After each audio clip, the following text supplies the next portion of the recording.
জীবনের শেষ নিঃশ্বাস পর্যন্ত এই পাপ থেকে বেঁচে থাকবো, তবে তাদের সফলতা কেউ ঠেকাইতে পারবে না। ফামান যুহজিহা আনিন নার ওয়া উদখিলাল জান্নাহ, যেই ব্যক্তি আগুন থেকে মুক্তি পেল, জান্নাতে প্রবেশ করলো, ফাকাদ ফাজ, আল্লাহ বলছে সে জিতে গেল, সে জিতে গেল। কে জিতছে? কে জিতছে? যে আগুন থেকে বেঁচে গেল, জান্নাতে ঢুকলো, সে জিতছে। কে জিতছে? কে জিতছে? যে 3 গোল দিছে সে। কে জিতছে? বলেন বলেন, মুখস্থ করেন, ঠোঁটের মধ্যে নিয়ে আসেন, দেখেন না মুখের থেকে হৃদয় ঢোকে কিনা। কে জিতছে?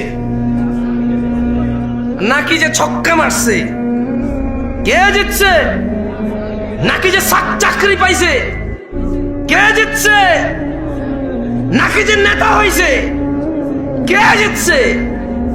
নাকি যে ব্যবসায়ী হইছে? কে জিতছে? যার বাপের 20 বিঘা জমি সে, নাকি যে আগুন থেকে মুক্তি পাইছে? সুসংবাদ, সুসংবাদ। কি আল্লাহ পাইছো? আমি মাঝে মধ্যে চিন্তা করি, আল্লাহ এত দয়ালু না হলে, আল্লাহ এত দয়ালু না হলে আমরা পৃথিবীতেই শেষ হয়ে যেতাম। আল্লাহ তাআলা কোরআনে বলছেন, মনোযোগ দিয়ে শোনেন, ইল্লা মান তাব, ও চোরের দলেরা, ও জানাখোররা, ও নেশাগ্রস্তরা, ও অত্যাচারীরা, ও জালেমরা, ও ইসলাম বিদ্বেষীরা, ও আল্লাহ দ্রোহীরা, ইল্লা মান তাব, সুযোগ, সুযোগ, মহা সুযোগ, অফার, অফার, বিশাল অফার। ওহো, কি ঘোষণা আল্লাহ! অতঃপর যেই ব্যক্তি অন্যায়, চুরি হোক, যা হোক, নেশা হোক, জানা হোক, যে কোনো অন্যায় হোক, ইল্লা মান তাব, অন্যায় যত হোক, যে ব্যক্তি অন্যায় থেকে তওবা করলো, ফিরে আসলো, ও আমানা, আল্লাহর প্রতি ঈমান আনলো, ও আমিলা আমালান সালিহা, অপরাধ জমিন থেকে আসমানের মেঘমালা, অপরাধ জমিন পরিপূর্ণ হয়ে আছে, অপরাধ সাগরের অতুলনীয় জায়গায় পৌঁছে গেছে। আল্লাহ বলছে খালি ফিরে আয় রে, তোর অপরাধ কতটুকু অপরাধ তোর, ফিরে আয়, মাপ চা, ঈমান আন, ভালো কাজ কর। তোমার বয়স তো 70 হয়ে গেছে, 35 হয়ে গেছে, 40 হয়ে গেছে, ডেলি একটা মেয়ের সাথে শুয়েছি, ডেলি 2 লিটার মদ খাইছি, এ আল্লাহ ফিরে আসলে হবে? আল্লাহ বলছে, আরে শোন, যদি তুই ফিরে আসস, ঈমান আনস, ভালো কাজ করস, এগুলো তোর গুনাহ পৃথিবী সমান, ফাউলাইকা ইউবাদদিল, আল্লাহ তোর গুনাহ এগুলাকে মাপ তো করবে, সব গুনাহকে, ইউবাদদিলুল্লাহ সাইয়্যাতিহিম হাসানাত, তোর সব গুনাহকে, তোর নেকি নেই, তুই বয়স কম, মরে যাবে কিছুদিন পরে, বা তুই জানিস না 20 বছর বয়সে মরতে পারিস, তোর তো আমল নাই, তোর সব গুনাহকে আমি আল্লাহ নেকিতে পরিবর্তন করে তোর নেকির পাল্লা দিয়ে দেবো। চ্যানেলটি সাবস্ক্রাইব করে আমাদের সঙ্গেই থাকুন। আমি কি একটা আমলের কথা শিখাই দিব আপনাদের, যে আমলটা আপনাকে কখনো জান্নাত থেকে মাহরুম করবে না, জান্নাতে যাবেনই যাবেন। তাহলে এটা শিখিয়ে দিয়ে এখান থেকে বিদায় নিতে পারবো, রাইট? আর কি লাগবে? আপনি কি চান আল্লাহর কাছে?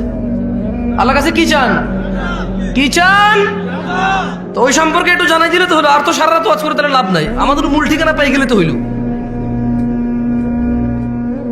শিরিক করা যাবে না ভাইরা আমার। না না না, আপনাকে ভুল বলছে বক্তা, শেষ নবীর উম্মত আমরা, নবীর উম্মত তোরা কখনো শিরিক করতে পারে না, একদম ভুল বলছে। সূরা ইউসুফ, সূরা নাম ওয়া মা ইউমিনু আকসারুহুম বিল্লাহ ইল্লা ওয়া হুম মুশরিকুন। আপনার হুজুর বলছে যে একবার মুসলমানের ঘরে জন্ম নিয়ে নিলে, বাপ আর দাদা যদি মুসলমান হয়ে যায়, যদি আপনার দাদা আর বাপ কোন রকমে মুসলমান হয়, তাহলে আপনার দ্বারা শিরিক আর সম্ভব না। আপনার হুজুর বলছে, আমি বলছি এরকম মাইকে এসে, কেমন? ওইদিকে সূরা ইউসুফ কি আমাদের নবী মুহাম্মদের উপরে সাল্লাল্লাহু আলাইহি ওয়াসাল্লাম নাজিল হয়েছে নাকি অন্য নবীর উপরে? তাহলে এখানে আল্লাহ বলছেন যে ওয়া মা ইউমিনু আকসারুহুম বিল্লাহ, আল্লাহ তাআলা বলছে যে এই যে মানুষকে তুমি দেখছো মুহাম্মদ সাল্লাল্লাহু, এদের অধিকাংশ মানুষ প্রথমে ঈমান আনে। প্রথমে কি আনে? কি আনে? মানে এরা স্বীকার করে বাচ্চা দেয় কে, বৃষ্টি দেয় কে, সুস্থ করে কে? এরা ঈমান আনে। ইল্লা ওয়াহুম মুশরিকুন, তবে এদের যারা ঈমান আনে এদের অধিকাংশ 50%-এর উপর হলো মুশরিক, শিরিক করে। ওই কল্পনা থেকে বের হন যে আপনার বাপ দাদা মুসলমানের জন্য আপনার দ্বারা শিরিক হবে না, কেমন? ওটা থেকে বের হন। আর শুনেন, খালি যে মাজারে গিয়ে, মন্দিরে গিয়ে, তারপরে হচ্ছে কোনো মানুষের পায়ের নিচে, তারপর হচ্ছে কোনো নেতার নিচে, পয়সাওয়ালার নিচে, কোনো মহিলাকে পাওয়ার জন্য এভাবে করলে যে শিরিক হয় তা না। শুধু শিরিক এভাবে হয় না। জাবের রাদিয়াল্লাহু আনহু থেকে বর্ণিত, তিনি বলেন, কি বলেন? তিনি বলেন যে বাইনার রাজুলি ওয়া বাইনাশ শিরকি ওয়াল কুফরি তারকুস সালাহ, একজন ব্যক্তি শিরিক আর কুফরের মধ্যে পার্থক্য হচ্ছে নামাজ ছেড়ে দেওয়া। বুঝাইতে পারছি? আমি বলি নাই, জাবের রাদিয়াল্লাহু আনহু বলছে। বলেন না যে নতুন কথা বলছি। আরে ভাই, আপনি শুনেন নাই? এটা 1450 বছর পুরনো। আপনার মুহাদ্দিসরে জিজ্ঞেস করেন না, আপনার এখানে আলিয়া মাদ্রাসার প্রিন্সিপাল কে? জিজ্ঞেস করেন না আপনার মসজিদের জুমার খতিব কে? জিজ্ঞেস করেন না আপনার পাড়ার ডাবল টাইটেল পাস মাওলানা কে? বলেন না যে মাওলানা সাহেব, খতিব সাহেব, একটু বলেন না নামাজ ত্যাগকারীর বিধান ইসলামে কি? বুখারী, মুসলিম, তিরমিজি, আবু দাউদ, মুসনাদ আহমেদ, বাইহাকি, মুআত্তা মালিক। হ্যাঁ, আপনি যে বইগুলোর নাম জানেন ওনাকে বলেন না যে সবগুলা বইকে একত্রিত করে, সবগুলা বই থেকে নির্যাস বের করে সালাত ত্যাগকারীর বিধান কি ইসলামে একটু আমাকে পড়ে শোনান। আপনাকে বলতে হবে বাইনাল মুনাফিকিন, বাইনানা ওয়া বাইনাল মুনাফিকিনা শুহুদুল ইশা ওয়াস সুবহ লা ইস্তাতিউনাহুমা। আপনার মোল্লা, মুন্সি, মুহাদ্দিস আমার মতো আর কি, যারা আপনারা 3-4 হাজার টাকা বেতনে রাখেন, দাম নাই আর কি, যারা আমার মতো যাদের মসজিদের ইমামদের, হ্যাঁ, ওনাকে বলেন না যে হুজুর আমি শুধু জুমা পড়ি, তার রুকুতে যায় নামাজ ধরি, সালাম ফিরানোর পর সবার আগে বের হওয়া লোকটা আমি খুব চালাক, 2 রাকাত বরাবর পাইয়া যাই। সবাই পড়ে 5 মিনিট নামাজ 2 রাকাত পায়, আমি পড়ি 3.5 মিনিট, তারপরে 2 রাকাত পাই। কেমনে? সবাই বুকা আল্লাহু আকবার যায় ধরছে নামাজ, আমি সোজা রুকুতে যাই পাইছি 1.5 মিনিট পড়ার পরে। তার মানে আমি টাইম সেভ করছি, দারুণ। আমি যে কি বুদ্ধিমান, আল্লাহ, আমি যে কি চালাক। ইমাম সাহেব, আপনি বুঝেন না, আপনি জানেন না আমি কত ক্লেভার, আমি হেভি জিনিয়াস টাইপের জিনিস। হ্যাঁ, চিন্তা করেন তো, ওরা 5 মিনিট পড়ে 2 রাকাত, আমি 3.5 মিনিট পড়ে 2 রাকাত আমি। এবং ইমাম সাহেব নামাজ শুরু হয় আল্লাহু আকবার দিয়ে, শেষ হয় আসসালামু আলাইকুম দিয়ে। আমি আসসালামু আলাইকুম বলছি, সবার আগের লোকটা আমি বাইরে হয়েছি, তার মানে নামাজ শেষ, আমি নাই ওইখানে, আমি টাইপ সেন্ড করছি। আপনি চালাক না? এই ছেলে, তুমি চালাক না? তুমি তো এটাই করো। তোমার হুজুরকে বলো না, তুমি যাকে বিশ্বাস করো তাকে বলো না যে ইসলামে হাদিসের যে গ্রন্থগুলো আছে ওখান থেকে একটু বলেন তো, আমি শুধু জুমার 2 রাকাত পড়ি, আর কোনো নামাজ পড়ি না আমি, আর ঈদের নামাজ পড়ি, আর কেউ মারা গেলে আমার, তাও যদি আমার নানি, দাদি, নানা, নানু, খালা, খালু, ফুফা, ফুফি, হ্যাঁ, আত্মীয় স্বজন, চাচা, জ্যাঠা, একেবারে নিকটবর্তী হলে আমি জানাজায় অংশগ্রহণ করি। এর বাইরে আমি নামাজ পড়ি না, আমার বিধান কি ইসলামে? শুনেন, আপনার হুজুর থেকে শুনে নিয়েন আপনার আলেম থেকে, শুনে নিয়েন আপনার বিশ্বস্ত মানুষটা থেকে, যাকে আপনি শ্রদ্ধা করেন। আজকে আমাকে নিয়ে আসছেন, আমি বলে দিই, দেখিয়ে এগুলো এসে বলতে হবে। যদি সে আপনাকে আদর করে এইভাবে মাথা পুরি বলে যার সমস্যা নেই, ঠিক হয়ে যাবে, তো ওনার ব্যাপার। আর যদি বই থেকে নিয়ে আসে কথা, কোথায় থেকে? বই থেকে নিয়ে আসতে বলবে যে বাইনানা ওয়া বাইনাল মুনাফিকিন শুহুদুল ইশাই ওয়াস সুবহ লা ইস্তাতিউনাহুমা। বলতে হবে যে আল্লাহর নবী বলছে আমাদের মুসলমানদের আর মুনাফিকদের মধ্যে পার্থক্য হচ্ছে ফজর আর ইশায় উপস্থিত হওয়া। লা ইস্তাতিউনাহুমা, মুনাফিকরা ফজরে আর ইশায় উপস্থিত হতে পারে না। আল্লাহ নবী মুনাফিক বলছেন। আপনি আজকে শুনছেন এটা? কি বলেন? 1450 বছর পুরনো। এটা আমি বলতে হচ্ছে কেন জানেন? আপনি বলবেন যে দূরের থেকে কোন ছেলে আসছে, বাপ দাদার 14 গোষ্ঠী শুনি নাই, ও নতুন কথা কয়। না না, আপনি শুনছেন আজকে, এইটা নতুন কথা না। এটার বয়স 1450 ক্রস করছে। কেমন? মানে আপনার আব্বার আব্বা, তার আব্বার আব্বা, তার আব্বার আব্বা, তার আব্বার আব্বা, তার আব্বার আব্বা, তার আব্বার আব্বা, তাদের সবার আব্বার আব্বার আগে কথা এটা। আপনি বলবেন যে কি কথা বলে, বাপ দাদার জন্ম শুনে নেই। আর দূর, তোমার বাপ দাদার 14 গোষ্ঠীর 14 বার যোগ্য লেয়ার আগের কথা এটা। এত পুরনো কথা তুমি শুনো নাই কখনো, সময় পাও নাই শুনতে। এটা বলতে হবে। আরেকটা কি বলবে? আরেকটা বলতে হবে যে যে বাইনাল আবদি ওয়া বাইনাল কুফরি তারকুস সালাহ। কাফের আর মুমিনের মধ্যে পার্থক্য হচ্ছে নামাজ ছেড়ে দেওয়া। এটা বলবে উনি, যদি উনি বই থেকে বলতে হয়। কেমন 90% মুসলমানের দেশ, বলো মারহাবা, বলো বলতে থাকো। তোমার ক্ষমতা অনেক না, তুমি নিজেকে নেতা বললে নেতা, সুদর্শন বললে সুদর্শন, কবি বললে কবি, লেখক বললে লেখক, তুমি তো বলো নিজেকে মুসলমান মুমিন, বলো তোমার মর্জি। কিন্তু মনে রাখবা, ইয়াউমা লা তামলিকু নাফসুন লিনাফসিন শাইআ ওয়াল আমরু ইয়াউমাইযিন লিল্লাহ। ওই দিনকে ভয় করো যেদিন কোন মানুষের কোন ক্ষমতা কোন কাজে আসবে না, একচ্ছত্র মালিকানা সিদ্ধান্ত নেওয়ার ক্ষমতা থাকবে কার? ওই দিনকে ভয় করো। ওই দিন মুসলমান বললে মুসলমান হওয়া যাবে না। আল্লাহর নবী বলে গেছে যে নামাজ ত্যাগ করে সে কুফরি করে। এখন বলবো জামশেদ মজুমদার এসে ফতোয়া দিয়েছে নামাজ ছাড়লে কাফের। আমি কখন বললাম রে ভাই? জাবের রাদিয়াল্লাহু আনহু বলছে আল্লাহ নবী বলছে যে নামাজ ছাড়ে সে কাফের, যে নিয়মিত নামাজ ছেড়ে দেয়, যে নামাজকে পরিত্যাগ করেছে, যে নামাজকে ছেড়ে দিয়েছে, যে নামাজের সাথে কোনো সম্পর্ক রাখলো না, নিজের সম্প্রীতি রাখলো না, সম্পর্ক কিছু রাখলো না, যে শরমে নামাজ পড়ে, জুমা না পড়লে মানুষই কি করে। আরে বেটা ভাই আমার, জুমা আর জোহর দুইটাই ফরজ। কেমন মানে জুমার দিনের যে 2 রাকাত জুমা আর শনিবারের যে 4 রাকাত জোহর, দুইটাই ফরজ। কেমন? আল্লাহ আমাদেরকে বোঝার তৌফিক দান করুন। তো আপনাদেরকে এমন একটা তথ্য, আর একটা বুঝে বললাম, বাইনার রাজুলি ওয়া বাইনাশ শিরকি ওয়াল কুফরি তারকুস সালাহ। নিশ্চয় বান্দা মুশরিক কাফেরের মধ্যে পার্থক্য হচ্ছে নামাজ ত্যাগ করা। বহুদূর থেকে আসছি, এই পুরো কাউনিয়ার সবাই যদি জান্নাতে চলে যায়, যদি আমি না যেতে পারি, এটা আমার কোনো সফলতা নাই। এই পুরো কাউনিয়ার সবাই যদি জাহান্নামের নিম্ন স্তরে চলে যায়, যদি আমি মুক্তি পেয়ে যাই, এতে আমার কোনো লস নাই। তাই এমন একটা ইবাদতের কথা, এমন একটা দুষ্কৃতির কথা, এমন একটা পাপের কথা বলে যেতে চাই, যেই পাপকে পরোয়া করলে এই রাজাঘাটের মানুষের জান্নাত হবেই হবে। আমি বলিনি, আল্লাহ বলেছে।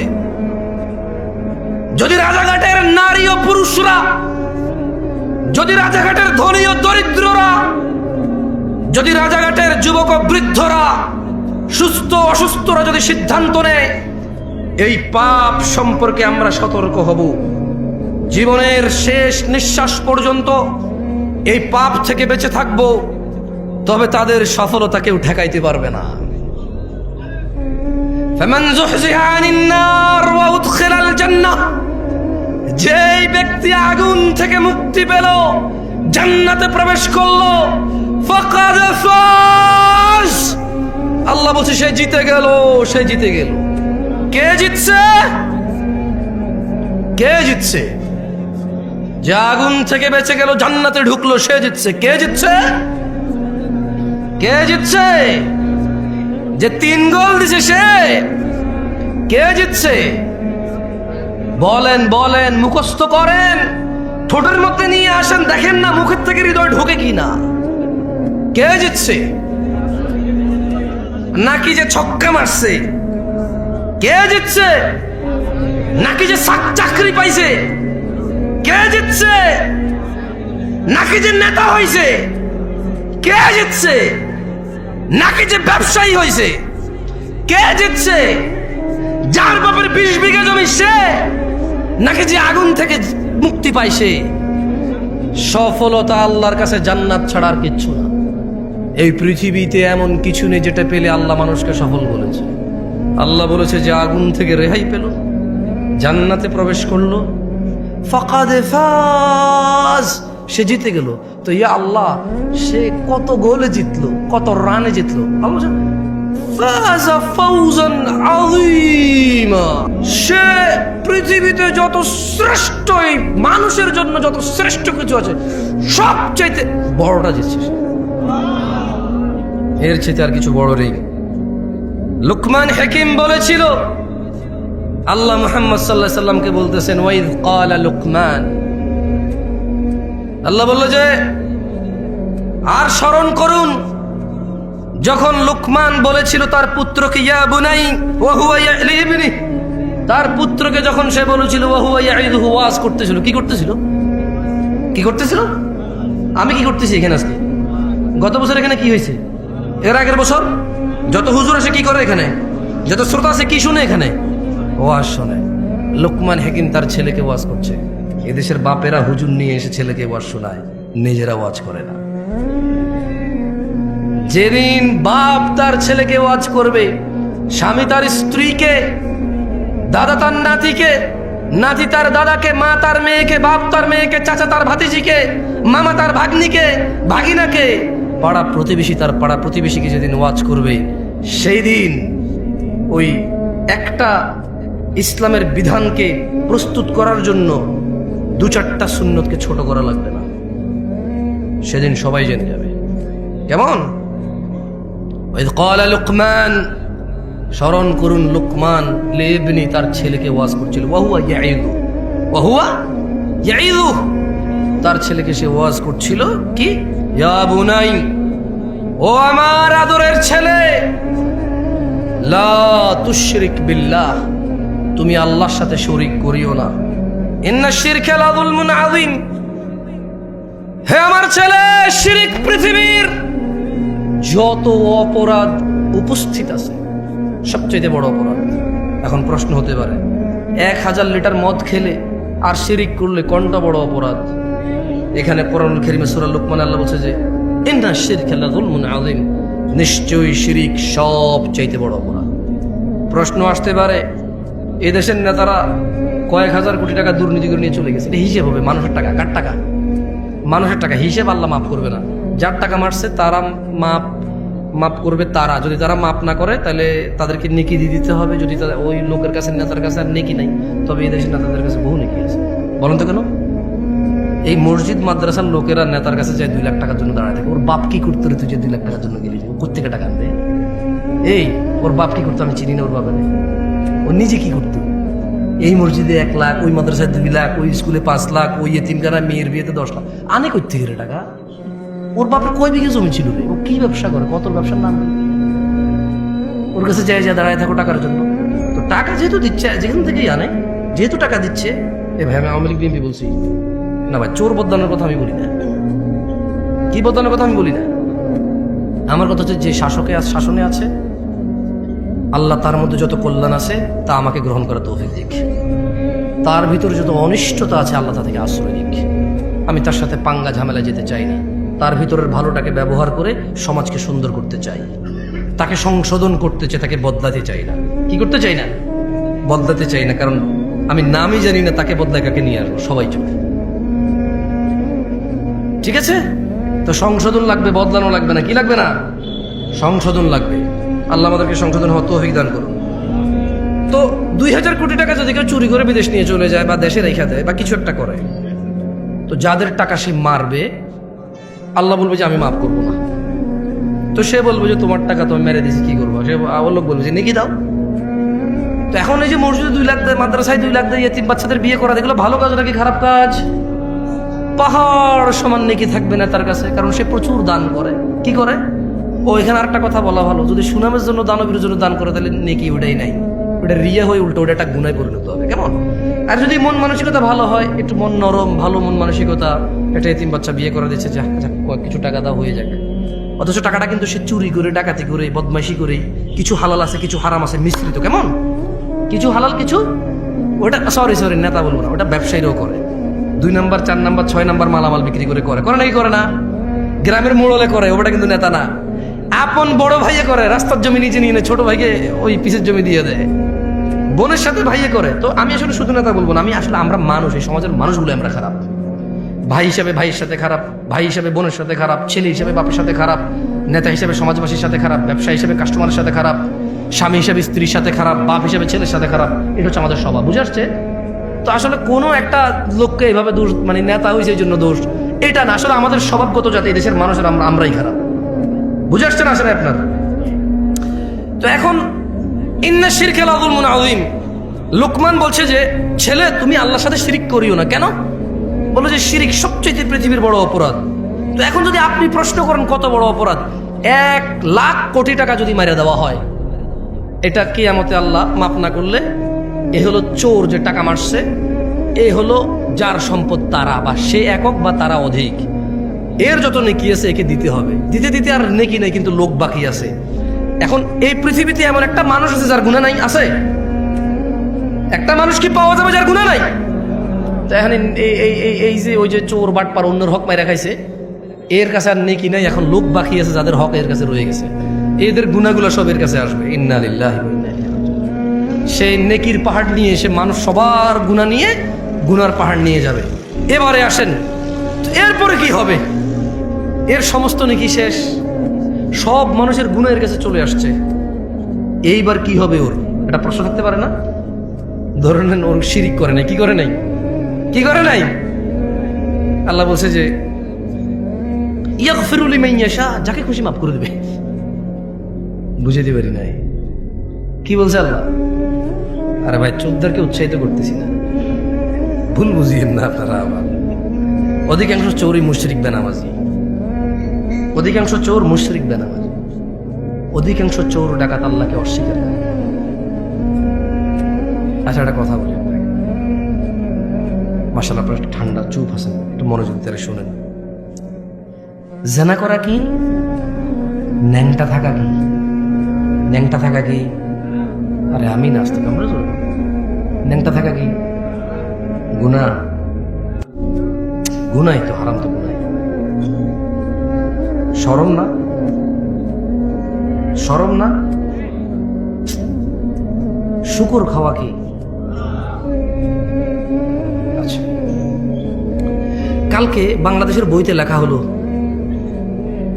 আমি ওয়াল্লাহি, আল্লাহ সাক্ষী, আল্লাহ সাক্ষী, কসমে বিল্লাহি তাআলা, আল্লাহকে সাক্ষী রেখে বলছি, আমি বর্তমান যে সরকার বা এর আগের সরকার বা পরে কি আসবে আমি এত নন অফ কনসার্ন না।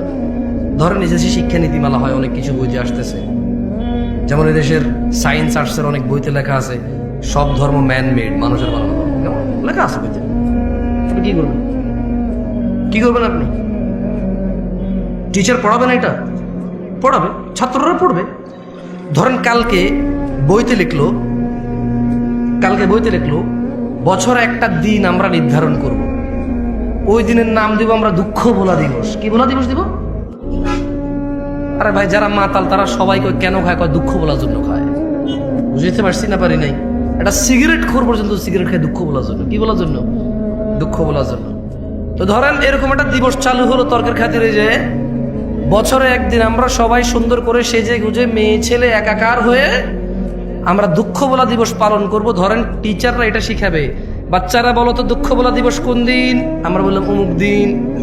এরপর আমরা সবাই আইলাম, বাপের থেকে 200, 500, 1000 যেই টাকা বিয়ার পাওয়া যাবে, মদ পাওয়া যায়, সবাই 1 বোতল 2 বোতল করে নিয়ে আইলাম। নিয়ে আয়া আমরা সবাই একসাথে হইলাম, হয়ে আমরা কি পালন করব? দুঃখ ভোলা দিবস। আপনি আপনার বাচ্চাকে মদ কিনে দিবেন? দিবেন না? কেন? কেন? ও আচ্ছা, হারাম। মাশাআল্লাহ, ইউ কেয়ার অ্যাবাউট দ্য হারাম। আপনি হারাম সম্পর্কে পরোয়া করেন। জাযাকুমুল্লাহ খায়র। শুনে খুব ভালো লাগলো। আচ্ছা, ধরে নেন পরশু একটা দেশে, এই দেশ না জানি, এই দেশ নিয়ে কথা বলে খুব বাবরে বাপ ঝামেলা আছে। আচ্ছা, উদাহরণের মধ্যে যে কোনো দেশ হইলেই হইলো, কেমন? আমরা একটা দেশের নাম দিলাম কল্পনা। ও না, ওটা মনির খানের হয়ে যাবে পরে, সমস্যা। কি নাম দেওয়া? একটা দেশের নাম দেন তো, মানে কাল্পনিক। ভাই, এটা বাংলাদেশের ভিতরে, আমি এই দেশ নিয়ে কথা বলতে চাই না, আমি পাগল। এত বড় ভুল আমি করবো না। তারা টংটাং, কারণ টংটাং দেশের যে কোনো কিছু হইতে পারে। যে দেশের নাম টংটাং, সেই দেশের যে কোনো কিছু হইতে পারে। এখন একটা দেশের নাম ধরে নেন টংটাং, ওই দেশে কিছু মুসলমান বসবাস করে, কিছু হিন্দু বসবাস করে, কিছু বৌদ্ধ বসবাস করে, কিছু খ্রিস্টান বসবাস করে, কিছু নাস্তিক বসবাস করে, কিছু ইহুদি বসবাস করে, নাসারা বসবাস করে, এভাবে বহু ধর্মের ধর্ম মানে না বসবাস করে। ধরে নেন ওই দেশের গভর্নমেন্ট হঠাৎ করে বলল আমরা সৌন্দর্য প্রদর্শন দিবস পালন করব। কি দিবস? এবং তারা তাদের শিক্ষকদেরকে বলে দিল বইতে একটা অধ্যায় সৌন্দর্য প্রদর্শন অধ্যায়। কি অধ্যায়? তো ওই দিন আমরা যাপন করব কিভাবে? তারা বললো যে সৌন্দর্য যেহেতু প্রদর্শন, তাইলে সবাই জামা কাপড় ছাড়া আসলেই ভালো হবে, পুরুষদের দেখা যাবে। আরে আশ্চর্য, হাসতেছেন কেন? কি প্রদর্শন? তাইলে যার শরীরে যতটুকু অংশ আছে, যে যত বেশি করে দেখাবে সে পুরোটাই দেখাইলো, রাইট? এটা তাদের লজিক। এটা কার লজিক? তাদের লজিক। কোন দেশের? টংটাং দেশের লজিক। এখন টংটাং দেশের মুসলমানরা বলো কি, আমার বাচ্চাকে আমি ঘর থেকে জামা কাপড় কোনো কিছু ছাড়া স্কুলে পাঠাবো আজকে সৌন্দর্য প্রদর্শন দিবস পালন করার জন্য? শুধু বইতে লেখা আছে তাই? শুধু সরকার বলছে তাই? শুধু এদেশের বড়রা বলছে তাই? শুধু এদেশের ইঞ্জিনিয়াররা ডাক্তাররা বলছে তাই? এদেশের যাদের ক্ষমতা আছে তারা, এদেশের যারা পয়সাওয়ালা তারা, যারা সুন্দর করে ক্লিন শেপ করে হাঁটে তারা, যাদের they look so handsome, that's why তাদেরকে দেখতে খুব হ্যান্ডসাম দেখা যায়। এই জন্য আমি তাদের কথা মেনে নেবো। আমার বাচ্চাকে আমি ন্যাংটা পাঠাবো? আমার 12 বছরের যুবতী মেয়ে, আমার 15 বছরের যুবতী মেয়ে, আমার 18 বছরের যুবতী মেয়ে, আমার 20 বছরের যুবক ছেলেকে আমি কাপড় চোপড় ছাড়া পাঠাবো? ইম্পসিবল। বলবে, রাইট? আপনারা বলবেন? এরকম বলবেন তো না? দেখতে টংটাং দেশের মতো আপনারাও বলবেন, রাইট? আচ্ছা, এরপর ধরেন কিছুদিন পরে দিবস একটা আসবে, দুঃখ বলা দিবস। টংটাং দেশে কি বলা দিবস আসবে? ওই দিন বইতে এরকম লেখা থাকবে, স্যাররা শিখাবে, শোনো, জানে না, বুঝে নাও, এরকম একটা দিন আসছে, অমুক দিন অমুক কিছু করছে, সে যেহেতু চলে গেছে, তাহলে আমরা প্রচুর দুঃখ পাই তার জন্য। আমরা কি করবো? আমরা মদ খাবো। কি খাবো আজকে? টংটাং দেশ যে কোনো কিছু হইতে পারে ভাই। এখন টংটাং দেশের মুসলমানরা হঠাৎ বলো কি আস্তাগফিরুল্লাহ, কি পাগল নাকি রে ভাই? ও আমার ক্ষমতায় আছে, ও আমার নেতৃত্বে আছে, আমাকে শাসন করবে, অন্যায়ের প্রতিবাদ করবে, আমি ভালো করলে পুরস্কৃত করবে, খারাপ করলে শাস্তি দিবে। ও মদ খাওয়াবে কেন আমার বাচ্চা কাচ্চাকে? টংটাং দেখছে মানুষ এটা মেনে নেবে না, বাচ্চাকে বলবে আজকে স্কুলে যাওয়ার দরকার নাই, যা হয় হবে, বাদ দাও। বলবে কি না? আপনারা কি করবেন? তো এই যে যারা আমাদের জন্য, ভাষার জন্য, স্বাধীনতার জন্য, আমাদের জন্য এই পৃথিবী ছেড়ে চলে গেল, এই দেশ থেকে তারা সুন্দরী স্ত্রী, ছোট ছোট বাচ্চা কাচ্চা কোলে ছিল, বৃদ্ধ বাবা মা ছিল তাদেরও, তারাই হয়তো পরিবারের একমাত্র উপার্জনকারী ছিল। ওর স্ত্রীর গর্ভে একটা 9 মাসের বাচ্চা ছিল। ও বেচারা ভাষার জন্য হোক, স্বাধীনতার জন্য হোক, ওর স্ত্রী সন্তানের ইজ্জত রক্ষার জন্য হোক, আর পরাধীনতায় বিরক্ত হয়ে নিজের পরবর্তী প্রজন্মকে স্বাধীন একটা রাষ্ট্রে দিয়ে স্বাধীনতা দিয়ে যাওয়ার জন্য হোক, ও বেচারা লড়াই করতে চলে গিয়ে জীবন দিয়ে দিল। ওর বাচ্চাটা ভূমিষ্ঠ হলো ইয়েতিম হয়ে। ওর বাচ্চাটা পৃথিবীতে আসার আগে ইয়েতিম হয়েছে, ও জীবন বিলিয়ে দিল। এখন আপনারা বলছেন যে ওদেরকে আমরা স্মরণ করতে হবে টন টন টন টন টন টন টন গান গাইয়া। আপনারা বলতেছেন যে তারা যেহেতু আমাদের জন্য জীবন দিয়ে চলে গেছে, একটা দিন আমরা নির্ধারণ করব, ওই দিন মুসলমানের ছেলে মেয়ে একত্রিত হয়ে একাকার হয়ে সেজে গুজে ফুল মাথায় দিয়ে খোপায় দিয়ে, ছেলে তার হাতে ফুল নিয়ে, মেয়ে তার খোপায় ফুল নিয়ে যাবে, কোনো এক পাথরে দাঁড়াবে, ছবি তুলবে, জুতা নিয়ে উঠবে না, মোজা নিয়ে উঠবে না, নানা ধরনের নিয়ম থাকবে। আর সারা দিন শুধু আল্লাহ যে মিউজিককে হারাম করেছে, ইসলাম যে মিউজিককে হারাম করেছে, মদ হারাম করেছে কে? ন্যাংটা হওয়া হারাম করেছে কে? মিউজিক হারাম করেছে কে? তো টংটাং দেশের মানুষ তো মিউজিকটা আল্লাহ হারাম করেছে, এজন্য মিউজিক দিয়ে কাউকে সম্মান করবে না। আপনারা কেন করছেন? টংটাং দেশের মানুষের মতো হইতে পারবেন না। এতটা বিবেকহীন হয়ে গেছে। মানে বইতে লেখা থাকবে, কেউ একজন বলবে আচ্ছা মৃত ব্যক্তি গান বাজালে সম্মান পায়, এটা কে বলছে ভাই? মিউজিক বাজাইলে যে আমার জন্য উৎসর্গ করেছে তার প্রাণ, যে আমার মাথার মণি, যে আমার আবেগের জায়গা, আল্লাহ তাদের উপর সবার উপর সন্তুষ্ট হলো, জান্নাত দান করুন। যার যার ইমান আমল যতটুকু ছিল আল্লাহ প্রত্যেকটুকু কবুল করুন, আর আল্লাহ তাদের সাথে ইনসাফ করুন। যেহেতু আমরা জানি না এখানে হিন্দু বৌদ্ধ মুসলিম সবাই ছিল, আল্লাহ ইনসাফ করুন। আল্লাহ কি করুন? কথা বলছিলাম, লুকমান তার ছেলেকে ওয়াজ করছিল, লা তুশরিক বিল্লাহ, আল্লাহর সাথে শরীক করিও না, ইন্নাশ শিরকা লাযুলমুন আযীম, শিরক সবচাইতে বড় পাপ। কত বড় পাপ! এই পৃথিবীর সমস্ত জিন আর মানুষ একত্রিত হয়ে যদি কোনো পাপ রটনা করে, এর চাইতে বড় পাপ শিরক। কত বড় পাপ! ছোট্ট একটা উদাহরণ দেয়, যদিও এই উদাহরণ কিচ্ছু না, ওয়াল্লাহি এই উদাহরণ একেবারেই মিলবে না, তবুও দিচ্ছি। একটা লোক পুরুষ, একটা লোক মহিলা, এই পুরুষ এই মহিলাকে বিয়ে করেছে, বুঝে আসছে? এখন তারা স্বামী স্ত্রী। এখন এই মহিলা জোরে জোরে কথা বলে, পুরুষ তাকে বলে যে তোর এত জোরে কথা বলে আমার ভালো লাগে না রে। মহিলা তাও জোরে কথা বলে, পুরুষ বিরক্ত বলে যে কোন পাপ করছে জীবনে, বিপদ গলায় বসছে। বাট মহিলাকে ঘর থেকে বের করে না, কি করে না, গায়ে হাত দেয় না, বিরক্ত হয়। ওর বউ পান খায়, বললো যে তুই এত অল্প বয়সে পান খাওয়া শুরু করে দিলি, এমনি এমনি চাবাস, দেয় আমার বিচ্ছিরি লাগে দেখতে আমার। কিন্তু বউকেও তালাক দেয় না, বাপের বাড়ি পাঠায় না, গায়ে হাত তোলে না, ওর জন্য জামা কিনে, কাপড় কিনে, ওর জন্য সুন্দর সুন্দর চুড়ি কিনে, লিপস্টিক কিনে, আলতা কিনে। ওর বউটা ওর মায়ের সাথে বিয়াদবি করে, কি সুন্দর করে বোঝায়, তুই তো মা হয়েছিস, আমাদের তো বাচ্চা কাচ্চা আছে, আমার মাটা বাপের একমাত্র পোলা আমি, আমার তো দুইটা ভাই নাই যে আমি যদি খেয়াল না রাখি আরেক ভাইয়ের বউ খেয়াল রাখবে, একটু খেয়াল রাখ না, আমরা ভদ্র পরিবারের লোক, আমি যদি তোর গায়ে হাত তুলি এখন, তোর সাথে ঝগড়া করি, মানুষ কি বলবে? ছেলের মাও বোঝে যে পরিবারটা সম্মানী, এই জন্য ছেলের বউ যত কিছুই করুক অতটা মানে প্রতিক্রিয়া দেখায় না, মনে করে যে বোঝে না, ও বুঝ, এরকম করে ছেড়ে দেয়। ও বউয়ের গায়ে হাত তোলে না, বাপের বাড়ি পাঠায় না, তালাক দেয় না। ছেলেটা প্রায় তার বউয়ের মোবাইল এঙ্গেজ পায়, যখনই বলে তোমার মোবাইল ব্যস্ত পেলাম কেন, বউ বলে যে খালার সাথে কথা বলতেছি, মার সাথে কথা বলতেছি, বোনের সাথে কথা বলতেছি। সে প্রায় এঙ্গেজ পায়, বিরক্ত হয়। ছেলেটা তার বউকে বলে তুই ফেসবুক কেন চালাও, আমার পছন্দ না। তার বউ বলে যে চালাবো না, এরপরে বলে যে শুধু এই তো মাঝে মধ্যে একটু স্ক্রলিং করবো, আমি কারোর মেসেজ টেসেজ দিই না। ছেলেটা প্রায় দেখে যে ও বউ ফেসবুক চালায়, সে বিরক্ত হয়, বউর গায়ে হাত তোলে না, বাপের বাড়ি পাঠায় না, তালাক দেয় না। হঠাৎ যদি এই ছেলেটা ঘরে এসে দেখলো তার বউয়ের বিছানায় অন্য পুরুষের সাথে বউ শুয়ে আছে, এখন কি করবে সে?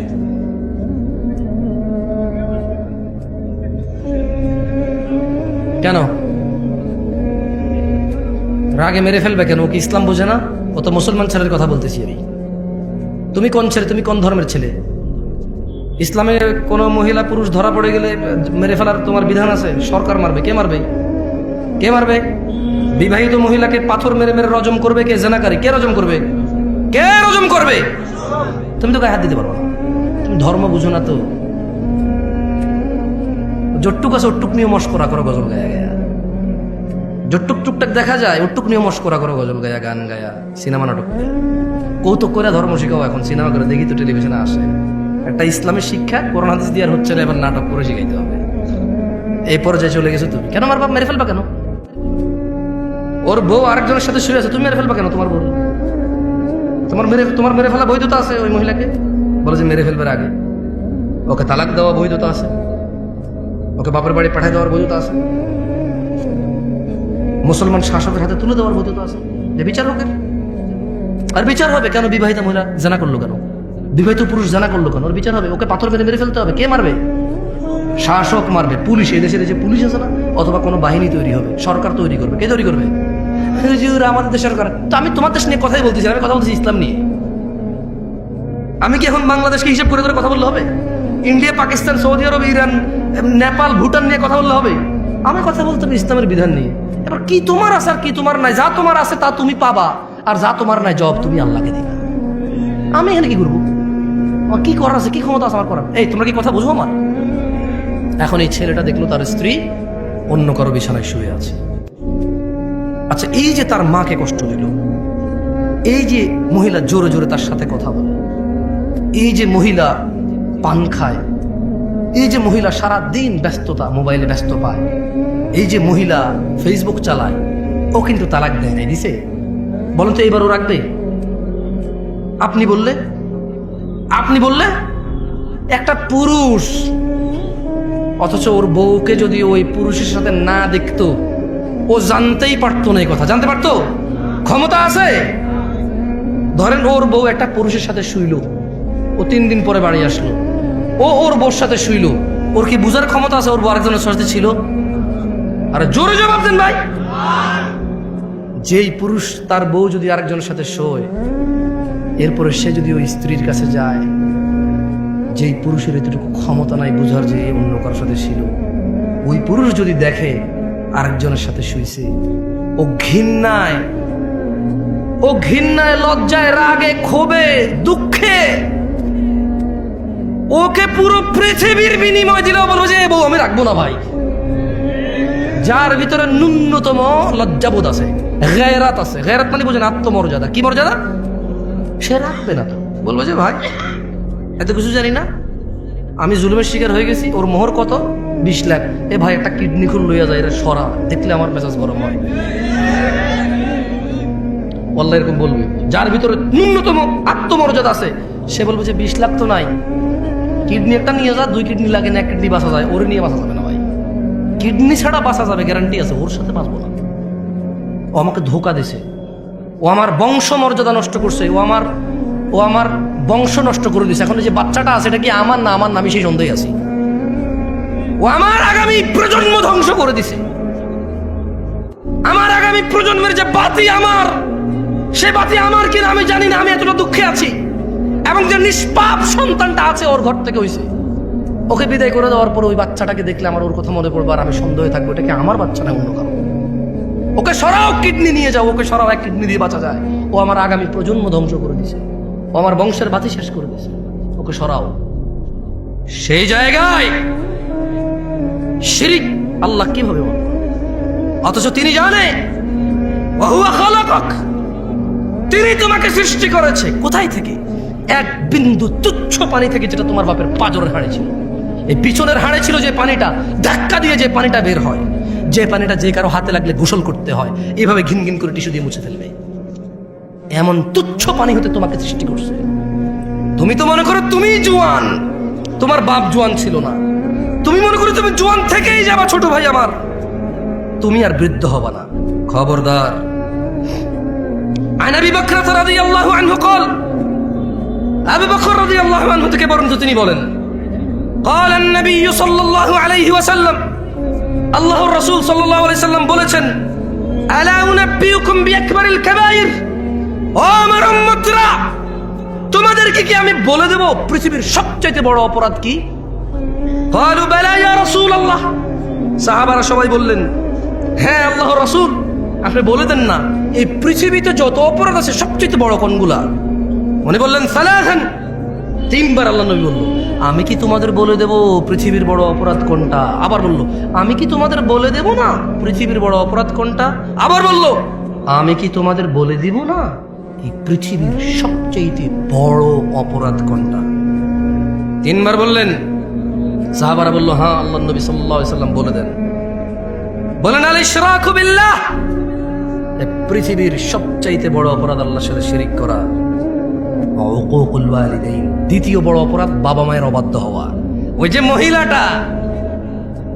যে মহিলাটা চিকন হ্যাংলা পাতলা 50-55 বছরের বৃদ্ধা, ওই যে পুরুষটা এখন কোনো কাজ নাই, একটা পাঞ্জাবি আর লুঙ্গি পরে এরকম ওয়াজ মাহফিলে যায়, কোনার দোকানে গিয়ে 2 কাপ চা খায় আবার ঘরে চলে আসে, ওকে কোথাও ডাকা হয় না, ওকে কেউ 5 পয়সার দাম দেয় না। এই তুচ্ছ এই হ্যাংলা পাতলা বুড়ার বুড়ি, আল্লাহর নবী বলছে এই বুড়া বুড়ির যদি তোমার মা বাপ হয়, ধাক্কা দিলে পড়ে যাবে যে লোকটার এখন চাকরিও নাই, ব্যবসাও নাই, তুমি যদি ওকে উপার্জন করে না চিকিৎসা করাও না খাওয়াও, ও বেচারা অসুস্থতায় ভুগবে, ক্ষুধায় ভুগবে। এমন দুর্বল একটা মানুষ। আল্লাহর নবী বলল যে পৃথিবীর বড় অপরাধ ওয়াকুকুল ওয়ালিদাইন, এই পৃথিবীতে সবচেয়ে বড় অপরাধ শিরক। তারপরের অপরাধ হচ্ছে বাপ মায়ের অবাধ্য হওয়া। তুমি তো বলো হুন্ডা না কিনে দিলে ঘর কোপায় ফেলবা ভাই আমার, তুমি বলো তোমার বাপকে হুন্ডা না কিনে দিলে ঘর কোপাবা, তুমি বলো তোমার বাপকে জন্ম দিছস কর্ম দিস না কা, বই পড়ে শিখবে এগুলো না, পাগল ছেলে। ওর ক্ষমতা কত জানো? এই যে বুড়া লোকটা যারে তুমি বলো যে আপনি কিচ্ছু বুঝেন না, শুধু শুধু কথা বাড়ায় না এই জায়গায়, ওর ক্ষমতা জানো? এই যে তুমি যে জান্নাত মানে যেখানে না গেলে আগুনে জ্বলবা, হ্যাঁ, এই জান্নাতে যে দরজা দিয়ে ঢুকবা না, এই বুড়া লোকটা, এটা চৌখাট। চৌখাট এটা কি? চৌখাট। এটা নাই মানে দরজাই নাই। এটা নাই মানে কি? দরজাই নেই। বোঝো ওর ক্ষমতা, ওর ক্ষমতা বোঝো। নেতার সাথে লাগবা, একবারে পিটায় সোজা করে দিবে। ভয় তুমি সুন্দর ব্যবহার করো। কোন প্রশাসনের সাথে লাগবা, মামলা মোকদ্দমায় ফেসে যাবা। ব্যবসায়ীর সাথে লাগবা, ও টাকা টোকা খরচ করে এমন বানান দিবে, এমন ট্র্যাপে ফেলবে, জীবনে মুখ দেখাইতে পারবা না, তোমার ঘরে মহিলা ঢুকাই দিবে। আর এই যে বুড়া লোক কি করতে পারবে জানো? জান্নাত থেকে তোমার এমন বের করে দিতে পারবে। তুমি জানোই না এর ক্ষমতা কত। এই বুড়া লোকটা তোমার অনন্ত জীবনের সুখ কেড়ে নিতে পারে, এত ক্ষমতা তার। মামলায় জেলে গেলে 60 বছর পচবা, অমুক ব্যবসায়ীর সাথে লাগে গেলে 50 বছর ভুগবা, সে মারা যাবে বা তুমি মারা যাবা, ম্যাটার সলভ, ক্লোজ। বুঝে আসছে না? আসে নাই? আর এই বুড়া লোকটার সাথে যদি লাগো না, এই বুড়ির সাথে যদি লাগো না, অনন্ত জীবন, যেখানে আর মৃত্যু হবে না, ফিনিশ। ধাউ ধাউ আগুন, নাজ্জাআতাল লিশ-শাওয়া, যে আগুন মানুষের চামড়া খসে দেবে, এমন আগুনে ঢুকে ও ফেলে দেবে। কে ফেলবে? এ বুড়া লোক, যারা তুমি 5 আনার দাম দাও না। আব্বা আমাদের বড় ভাইয়ের এটা করছেন ওটা করছেন, আমার দেন নাই। আব্বা আমরা সবসময় ছোট বলার থেকে টানেন। আব্বা আপনি কি করছেন, অমুক দেখেন তার পোলারে কি দিছেন, আপনি কি দিছেন। কার সামনে কথা বলো? তুমি চিনোই নাই। তুমি কি করো নাই? চেনোই নাই। হ্যাঁ, ও হিন্দু হলো। তুমি বিশ্বাস করো, তোমার বাপ যদি হিন্দু হয়, তোমার বাপ যদি বৌদ্ধ, খ্রিস্টান, ইহুদি, নাসারাও হয়, তুমি না, তোমার আব্বা যদি বলে যে আল্লাহর সাথে শিরিক করে, বলতে বসে আব্বা আমি এক আল্লাহ ছাড়া খাবে, আব্বা আমার জোর করি না, যাবো না। ইব্রাহিম আলাইহিস সালাম একজন নবী, খলিলুল্লাহ, রাসূল, সুবহানাল্লাহ। উনি মিথ্যা কথা বলছে, চিন্তা করেন। তারপর বাপের সাথে বিয়ে করতে পারে নাই। বাপে বলছে যে ইব্রাহিম আসো আমরা পূজা করি। ইব্রাহিম আলাইহিস সালাম হঠাৎ করে বলেছে, আব্বা আমার খুব খারাপ লাগতেছে। কি লাগতেছে? আব্বা আমি অসুস্থ ফিল করতেছি, আমার যাইতে ভালো লাগতেছে না। বাপ বললো যে ঠিক আছে, যেহেতু অসুস্থতা ফিল করতেছে বাদ দাও। ওহি পাঠায় কে? উনি খলিলুল্লাহ, আল্লাহর বন্ধু। কার বন্ধু? আল্লাহর বন্ধু। উনার ওরস মানে উনার জন্মে একটা ছেলে আসছে, যার পানি লাগতো, কান্নাকাটি করতেছিল। সুবহানাল্লাহ, আল্লাহ জমজম দিয়ে দিছে ওখানে। কি দিছে? মানে ইব্রাহিম আলাইহিস সালাম কে ভাই? ছোট ভাই আমার, তুমি ইব্রাহিম আলাইহিস সালামের পরিচয় জানো? আরে না, তুমি জানো না তো। আরে তুমি জানো না ইব্রাহিম আলাইহিস সালাম কি? কে? উনি ওনার স্ত্রী আর সন্তানকে রেখে মরুভূমিতে চলে গেছে। স্ত্রী সন্তানের জন্য আল্লাহ খলিল, ইব্রাহিম আলাইহিস সালাম আল্লাহর বন্ধু। বন্ধুর বউ বাচ্চা কষ্ট পাচ্ছে, আল্লাহ ওখানে জমজম দিল। কি এতে খাদ্য আছে, পানিও আছে। মানে তুমি কলা খাইলে যেরকম খাদ্য হয়, ভাত খাইলে যেরকম খাদ্য হয়, পানি খাইলে যেরকম 30টা মেটে পানি হয়, জমজমের পানিতে খাদ্যের গুণাগুণ আছে, পানির গুণাগুণ আছে। বুঝছো? মানে কারণ তো মরুভূমি তো কিচ্ছু নাই, তো এই পানি খেয়ে বেঁচে থাকতে হবে। সুবহানাল্লাহ, এত ভালোবাসে আল্লাহ ইব্রাহিম আলাইহিস সালামকে। এত ক্ষমতাবান মানুষ, এত ক্ষমতাবান মানুষ। বাপ বললো যে চলো পূজা করবা। আব্বা আমার খুব খারাপ লাগছে। বললো যে আরে আমার ছেলেটা খারাপ লাগতেছে। আচ্ছা ঠিক আছে, যাও। বুঝছো? বলা যাবে না আব্বা আপনি মুশরিক, আর তুমি বলো যে আব্বা আপনি বেকার, আব্বা আপনি জুয়া খেলেন, বাপারে মারতে যাও। তুই কি করছস? জুয়া খেলছো সারাদিন। আমার ও আল্লাহর বান্দা, জুয়া কি তোর সাথে অপরাধ রে? জুয়া তোর সাথে অপরাধ? তোর বাপের, তোর বাপ নেশা করে, তোর সাথে অপরাধ বেটা। হ্যাঁ, এই নেশাখোরটারই তো খাচ্ছিস এখন পর্যন্ত, এই জুয়ারিটা তো খাচ্ছিস এখন পর্যন্ত। এখন পর্যন্ত যে বিয়ে করতে যাবি না, ওর পোলা হিসেবে তোর কাছে মেয়ে বিয়ে দিবে মানুষ। তোর অত যোগ্যতা নেই রে, তোর মেয়ে দিবে। এই এত খারাপ মানুষটা এখনো তোর ছত্র ছায়া আছে, তোর ছায়া হয়ে আসবে। এত খারাপ লোকটা এখনো তোর ছায়া। এখনো তুই ছাদের নিচে বৃষ্টি থেকে আর রোদ থেকে বাঁচিস, ওর বানানো। এখনো যে অমুক জায়গায় ঘুষে দিয়ে আমাকে দাঁত ভেঙে ফেলছিস, কার ছেলে? অমুকের। আরে ওর বাপটা তো খুব মিশুক মানুষ, আমাদের বন্ধু মানুষ ছিল। আচ্ছা ছাড়ো, আমি ওর বাপের সাথে কথা বলবো। এই যে তুই মারামারি করছিস, ওর জন্য বেঁচে গেছিস রে ছোট ভাই আমার। কত ক্ষমতাবান মানুষের সাথে বেয়াদবি করিস। ছোট ভাই আমার, বাপ মায়ের সম্মান কর।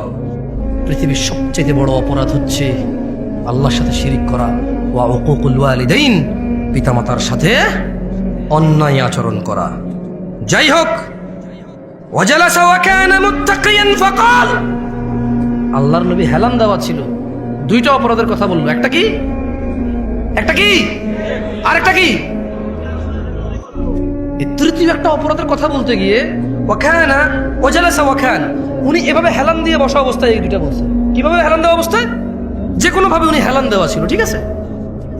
তো এরপরে উনি হেলান থেকে উঠে গেছেন, উঠে গিয়ে বললেন আলা ওয়া কাউলু জুর, মিথ্যা সাক্ষ্য দেওয়া। কি সাক্ষ্য দেওয়া? কি সাক্ষ্য দেওয়া? কি সাক্ষ্য দেওয়া? এই দেশে একজন লোকের জেল হয়ে গেছে, খারাপ মানুষ ছিল বলে। ওই সাক্ষীকে পরে ধরার পরে বললো যে আমি দেখিনি। দেখেন, পৃথিবীর সবচেয়ে বড় অপরাধ শিরক, তারপরে বাপ মা। আল্লাহ নবী হেলান দিয়ে বলছেন দুইটা কথা। এরপর তিনি সাডেনলি হেলান থেকে উঠে গেছেন, উঠে গিয়ে বললো যে আলা আলা ওয়া কাউলু জুর, এবং মিথ্যা সাক্ষ্য দেওয়া। قال فما زال يكررها حتى قلنا ليت له سكت। আল্লাহর নবী হেলান দিয়ে উঠছে, ছোট ভাই আমার মিথ্যা সাক্ষী দিস না, বোন আমার মিথ্যা সাক্ষী দিও না। আল্লাহর নবী হেলান থেকে উঠে গিয়ে বলল মিথ্যা সাক্ষী দেওয়া, মিথ্যা সাক্ষী দেওয়া, মিথ্যা সাক্ষী দেওয়া, মিথ্যা সাক্ষী দেওয়া, মিথ্যা সাক্ষী দেওয়া। সাহাবারা সবাই বললেন ওহো, উনি বলতেইছিলেন। আমরা সবাই ইতস্ত বোধ করলাম যে আহা, এইবার যদি আল্লাহ নবী একটু চুপ করতো, এইবার যদি আল্লাহর নবী একটু নীরব হইতো। এই মিথ্যা সাক্ষ্য দেওয়ার কথা উনি বলতেছিলেন, repeat again and again and again and again and again।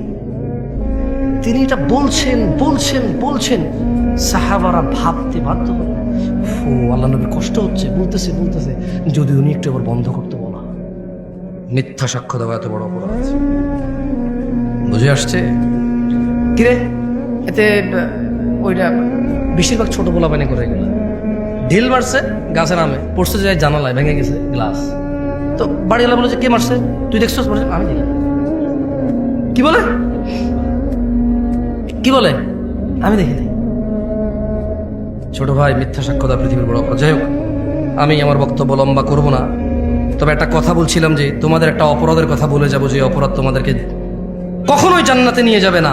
আর তোমাদের এই একই অপরাধের কথা বলে দেব বলছিলাম, যে অপরাধ তোমাকে জান্নাতে, যে আমল তোমাকে জান্নাতে নিয়ে ছাড়বে। কি জান্নাতে যেতে রাজি আছো? কারা কারা জান্নাতে যেতে রাজি? আল্লাহ আমাদের কবুল করুন।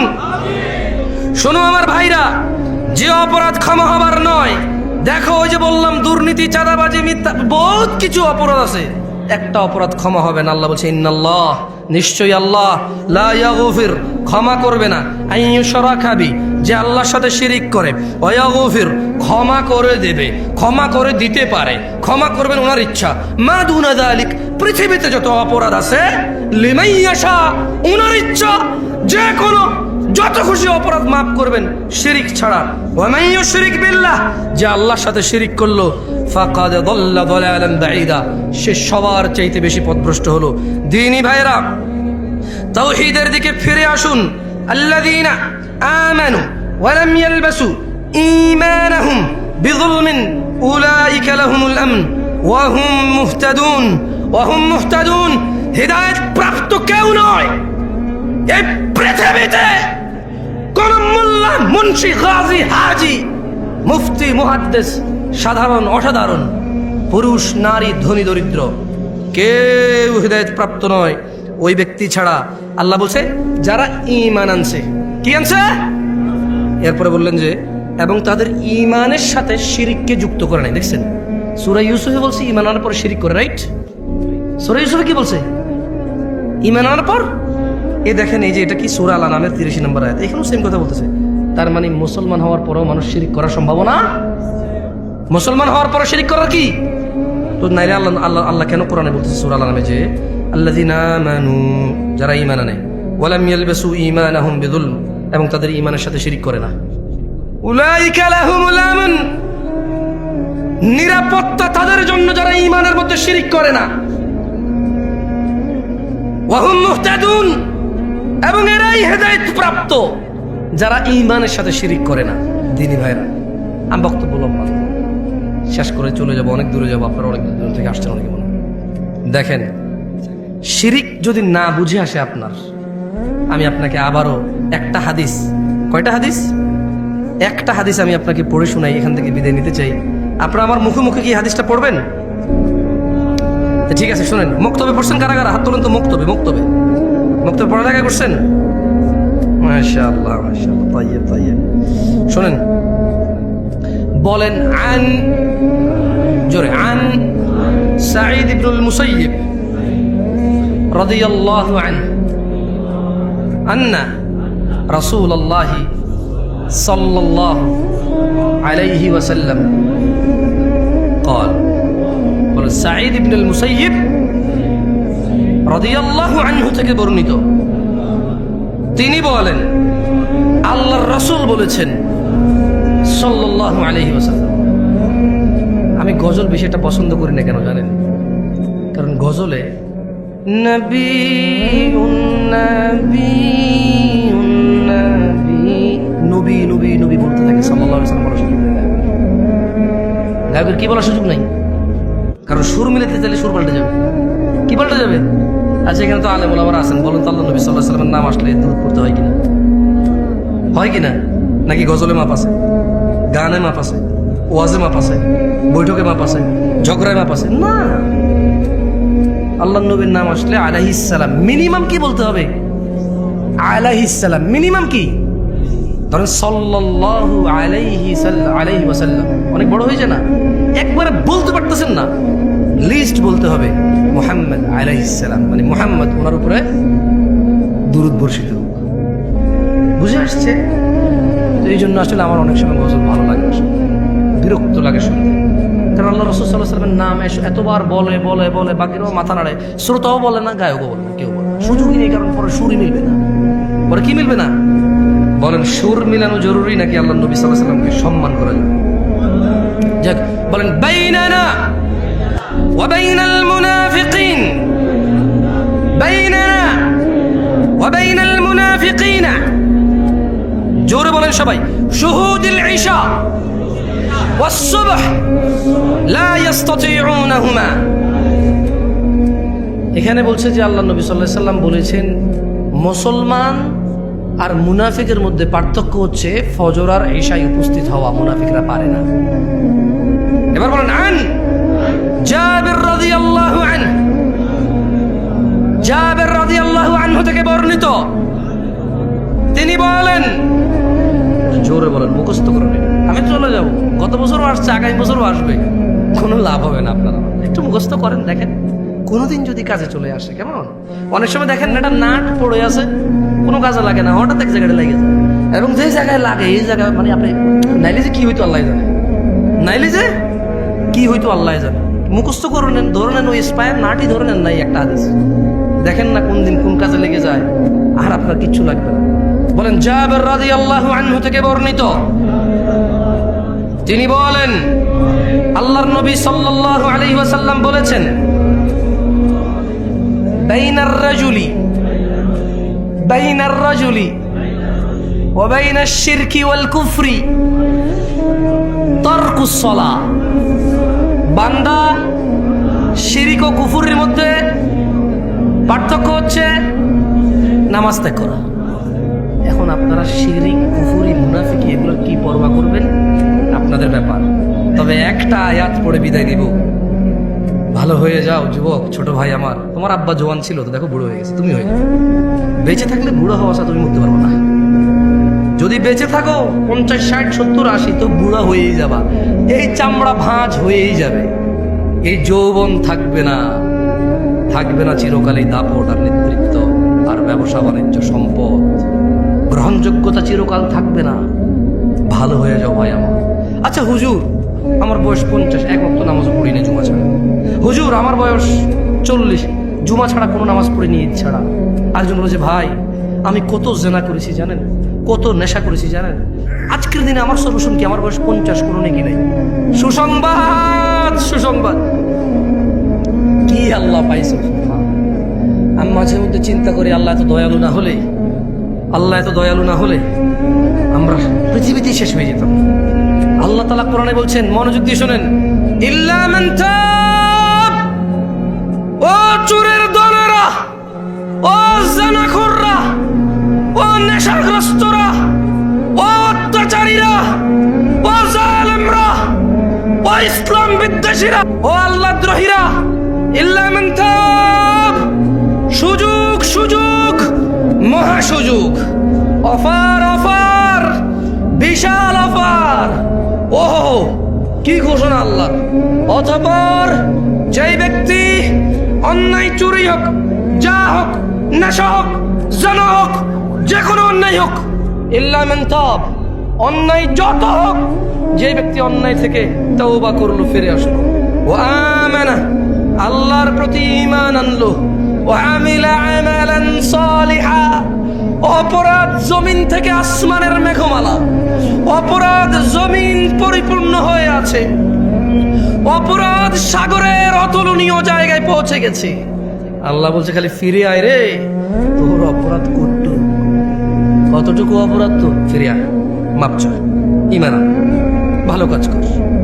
তো বয়স তো 70 হয়ে গেছে, 35 হয়ে গেছে, 40 হয়ে গেছে, ডেলি একটা মেয়ের সাথে শুয়েছি, ডেলি 2 লিটার মদ খাইছি, এ আল্লাহ, ফিরে আসলে হবে? আল্লাহ বলছে, আরে শোন, যদি তুই ফিরে আসস, ঈমান আনস, ভালো কাজ করস, এগুলো তোর গুনাহ পৃথিবী সমান, ফাউলাইকা ইউবাদদিল, আল্লাহ তোর গুনাহ এগুলাকে মাপ তো করবে, সব গুনাহকে, ইউবাদদিলুল্লাহ সাইয়্যাতিহিম হাসানাত, তোর সব গুনাহকে, তোর তো নেকি নেই, তুই বয়স কম, মরে যাবে কিছুদিন পরে, বা তুই জানিস না 20 বছর বয়সে মরতে পারিস, তোর তো আমল নাই, তো তোর সব গুনাহকে আমি আল্লাহ নেকিতে পরিবর্তন করে তোর নেকির পাল্লা দিয়ে দেবো। আল্লাহ, এটা কোনো হাদিস না যে আপনি জাল বলবেন, এটা কোনো হাদিস না আপনি দয়ীফ বলবেন, এটা কোনো হাদিস না আপনি তর্ক বিতর্কে লেগে যাবেন। এটা সূরা, কোরআনের আয়াত, একেবারে আমি ব্যাখ্যাও করি নাই।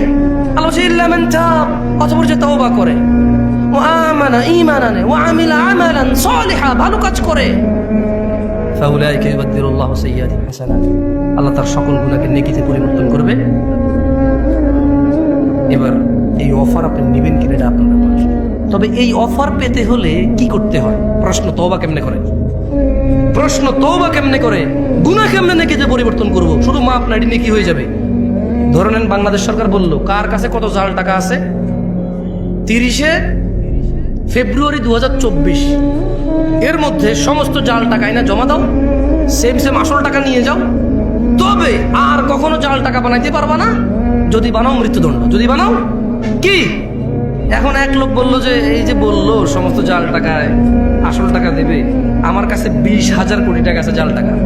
ধরেন গভর্নমেন্ট বললো যে ডাজেন্ট ম্যাটার, যত আছে 20,000, 50,000, 1 লাখ কোটি টাকা থাক, ডাজেন্ট ম্যাটার, তবে আজকে এখানে জমা দিতে হবে, এই টাইমের ভিতরে জমা দিলে তোমার এই যত টাকা জাল আছে অত টাকার বিনিময়ে আসল টাকা দেবে সরকার, এবং এরপরে আর তোমাকে কি করবে, যদি এরপরে অপরাধ করো মৃত্যুদণ্ড, এরপর অপরাধ করো কি 50,000 কোটি টাকা। কেউ কি মিস করবে এটা? আল্লাহ এরকমই বলতেছে যে যত অপরাধ আছে, শর্ত হচ্ছে বেঁচে থাকা অবস্থায় মাপ চাইতে হবে। কখন? শর্ত কি? কেউ কি বলতে পারেন কে কতদিন বাঁচবেন? আমি পারি না। ভাই, আপনি বলতে পারেন কতদিন বাঁচবেন? তুমি? আরে কি ডিজিটাল দেশে কেউ জানে না কবে মরবে। আফসোস, কি শিখলাম? বুদ্ধি কি দিলে? তুমি এত বিচক্ষণ মানুষ, কবে মরবে না একটু পরে সম্ভব হতে পারে, একটু পরেই হয়ে যেতে পারে, এখানে বসা অবস্থায় হতে পারে, এই বক্তা এখানে দাঁড়ানো অবস্থা হইতে পারে, এই শ্রোতা এখানে বসা অবস্থা হইতে পারে মৃত্যু। তো এই যে সমস্ত গুণাকে নেকিতে পরিবর্তন করার একটা শর্ত আছে, কি? সবগুলা গুনাহ যা হয়ে গেছে এই এখন বলতে হবে, এখন যদি গুনাহ করি আপনি তো জানবেন আপনার সাথে কি লুকায় গুনাহ করতে হবে, তবে আমার সব গুনাহ আপনি মাফ করে দেবেন, আমি আর গুনাহ করবো না। বাস মৃত্যু পর্যন্ত আপনি তৌফিক দেন, আপনার উপরে ঈমান রেখে ভালো কাজ করে মরে যাই, আর খারাপ কাজ করবো না। এই আল্লাহ বলছে সব নেকি।